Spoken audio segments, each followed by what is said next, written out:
Good day, friends. Welcome back to Fantasy Football Frenzy, brought to you by DX Racer. Good times right now. Like we talked about a little earlier, some things were expected to happen, some unexpected things popped up. So we're bringing Dr. A from Inside Injuries. Download the app, iTunes and Google Play. Dr. A, what's happening? Good morning. Good morning, fellas. Bright and early Monday morning. Lots of injuries to talk about. Yeah, I think let's jump right into it. Aaron Rodgers, we're hearing things about he needs surgery or he can heal it. I guess let's just get your view on it, and then I want to ask a follow-up question about what happens with each route. Like, which one should we be rooting for as long-term fantasy owners of Aaron Rodgers? Yeah, so if you guys remember, he fractured the other collarbone in 2013. It took him about 7 weeks of recovery there. However, like anything else in life, now you fractured the other collarbone. Typically, the recovery, for whatever reason, is going to be probably a little bit longer. We're looking at it at about 8 weeks minimum to where this is going to heal. Likely, for quarterbacks, they do put a screw plate fixation in to line up the pieces of bone so it heals properly like he had in 2013. So, after 8 weeks of recovery, then rehab, I mean, we're already into game 15 and game 16. And, potentially, could be ready for the playoffs if they make the playoffs, and it looks like they're on their way. So, right now it's kind of touch and go. A lot of it depends upon how well and how fast that bone heals. Quarterbacks, for their throwing motion and getting hit, that thing is in the danger zone. And that's why they require this thing to be really healed before he gets back in the game. Doctor, just to quickly, we've heard about that's the surgery, right? Putting the screws in. Is that because we heard surgery and then we heard just heal on its own? Is that the surgery? Is there that's exactly right. Is there a sorry, go ahead. Yeah, it all depends upon how displaced the fracture is. If it's a displaced clavicle fracture, then you have to line up the bone and fix it with a screw and some plates, several screws and some plates. If it's not displaced, if it's just kind of fractured, it's like a hairline fracture, then a lot of times they'll just let it heal because it's lined up already. That is the biggest difference between surgery and not surgery. But a lot of times they do take the precautionary route. Even if it's a tiny bit displaced, for you and I, they'll just let it heal. But for football players, especially Aaron Rodgers, they would probably go in and do surgery. So, we'll see exactly what that decision is. If he doesn't need surgery, that's excellent news. And, that's more like a 4 to 5 week recovery. But the way the mechanism of the video and how he landed on it, and the fact that he had a displaced clavicle fracture on the other side 4 years ago, our algorithm is saying that it's likely displaced and he'll likely need surgery, and it's likely going to be 8 weeks of recovery time. Well, and let's move to another quarterback. I know it's just kind of speculation at this point because we're waiting on the MRI, but after seeing Jameis Winston on the sideline, trying to throw to come back in, too much discomfort, wasn't able to.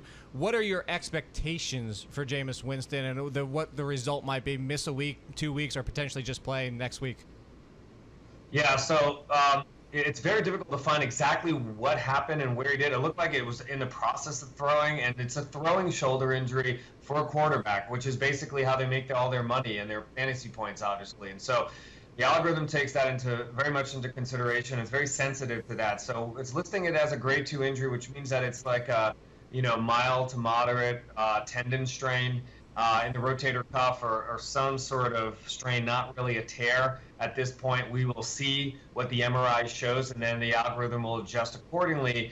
Right now, optimal recovery time for a grade 2 shoulder is 4 weeks. So, I would not take the chance on further injuring Jameis Winston if he actually did have a grade 2 injury in his shoulder. So, I think, guys, we're looking at, if the MRI does show a strain, it's a minimum of 2 to 3 weeks, in my opinion. And if you want to be completely healthy for him to go back into low injury risk, it's probably going to be 4 weeks. Interesting. Can we go to the running back position? Big Leonard Fournette. Yesterday I was watching the game. They said he dislocated his knee originally. He says he just tweaked his ankle a little. What's the diagnosis you're coming up with, Doc? So, guys, what's going on with running backs and ankle injuries? I don't think in the 2 week span in the last 5 years of the NFL season, we've had, I think, about 7 running back ankle injuries, and it's like an epidemic almost. But Yeah, Leonard Fournette looks like, if you look at the video, it looks like he has a mild grade 1 eversion ankle sprain. Eversion is where the foot goes out, ankle goes in. Doesn't look too significant on the video. We're listing it right now as a grade 1 ankle injury. Leonard Fournette, he's had a good season. The biggest issue about him, we've had him elevated and below average, even though he's playing well through right now up till the sixth game. The question is the durability for the whole season, and that's why we've always listed him at elevated and below average, because you'll start to see now these types of injuries in the 6th, 7th, 8th, 9th, 10th weeks. Like they may start to get a little worse every few weeks, and really the biggest question is his durability. And the Jaguars are using him a lot. I mean, he's a workhorse, but the risk of injury is pretty elevated when it comes to him, and you'll start to see this. But for this particular injury, it is a grade 1 ankle injury. Only 2-week recovery time, possibly could be back out there in a week. So right now we're not listing it as a severe injury. But being that he had this in, like, say, the preseason, I know he had ankle injuries in college last year.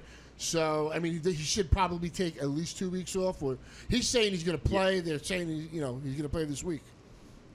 Yeah, no, 2 weeks is, we are adamant saying that he needs 2 weeks, especially like you just said. Multiple ankle injuries in the past, actually a foot injury as well. So he's had a lot of these ankle and foot issues. It would be best, and he's a young guy, so they recover a little bit faster. But if you really want to prevent further injury down the road, 2 weeks is what it needs to happen. If he does come back this week in a week, again, this is that whole durability thing, where he, in week 8 or week 9, he could have a knee injury, and then he'll be out for another. If you come back too early, you start to get increased risk of other injuries associated with ankle and foot injuries. Talking with Dr. A from Inside Injuries, strongly urge everyone to check it out. It's unique. It's not like just Dr. A comes on and talks about injuries. There are algorithms, there are risk levels. It's just a very, very cool app.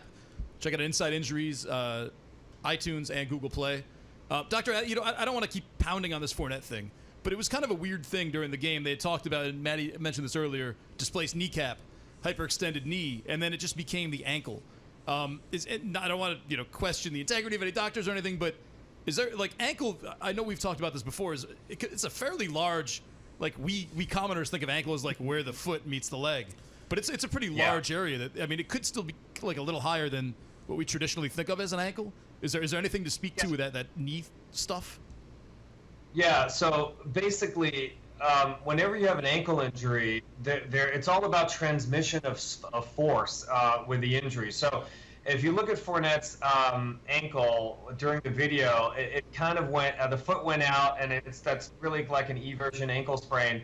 But then the force goes up the leg. So it depends upon how severe the injury is and how high that force goes up. If it goes all the way up to the knee and it causes a little twist in addition to whatever that ankle roll was, then yes, there will be a potential knee injury. A lot of times you guys see if on the other way, the inversion ankle, the other way, a lot of times that force goes up the fibula and you hear about a fibular fracture. Well, it's because that force goes right up the fibula and then it breaks. So you're right.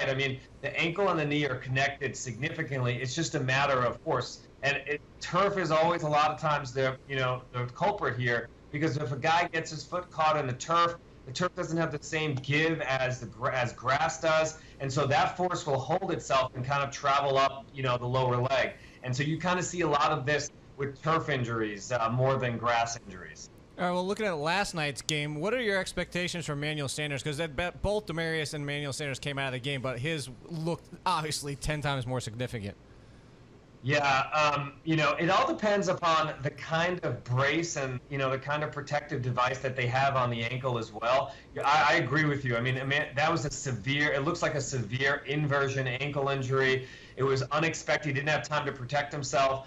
X-rays were negative, which was great. That's great news, because that type of injury, you expect to have a pretty significant fibular fracture, because that force will travel up that fibula and fracture it. The very fact that X-rays are negative is a good sign.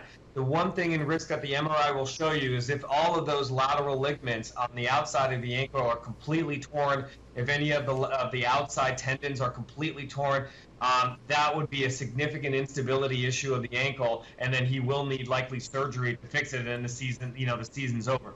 Right now, we're listing him as a grade 2 pending the MRI result. And obviously, grade 3 would be a tear, and grade 4 would be the complete tear of all those ligaments. So right now, we're looking at that. If you guys remember, foot, thumb, and hip injuries in 2016. So, I mean, this is a guy that was high injury risk before the season on our board. And, again, the durability and all of this stuff, comes into play. Week 6, that he could potentially have a season-ending injury right now. Dr. A from Inside Injuries. Once again, we've run out of time with like 8 dudes left to talk about. If you go to InsideInjuries.com, I know Virginia writes a lot about the injured players. We still got Golden Tate, Devontae Parker, Mariota tonight, Patrick Peterson. They can find everything they need to on Inside Injuries, right? Yeah, absolutely. And the key thing is always keep checking it right before game time, because we'll get a flurry of information from all of our data sources that gets plugged into the algorithm. So Sunday is a huge day to check everything. That's where the risk levels and HPFs are all significantly accurate as best as they can be, because we're getting all of that information on Sunday as well. All right, Dr. A, thanks a lot, man. It's always fun. Absolutely, guys. Have a great day. Love Dr. A, man. Really, I know, he comes on, and so it seems like we might be fake nice, but that's really, Inside Injury is pretty awesome. The good doctor. They're great, and he explains it well. Yes, so, very well. Anyway, yeah. That was our Leonard Fournette hour. We're going to take a quick break. We're going to come back. We're going to wrap it up here. Maybe get some phone calls, answer some Twitter questions, stuff like that. And then we got a whole second hour coming your way. It's Fantasy Football Frenzy, brought to you by DX Racer. Stay tuned. Jake, Matt, Nando. We'll be right back.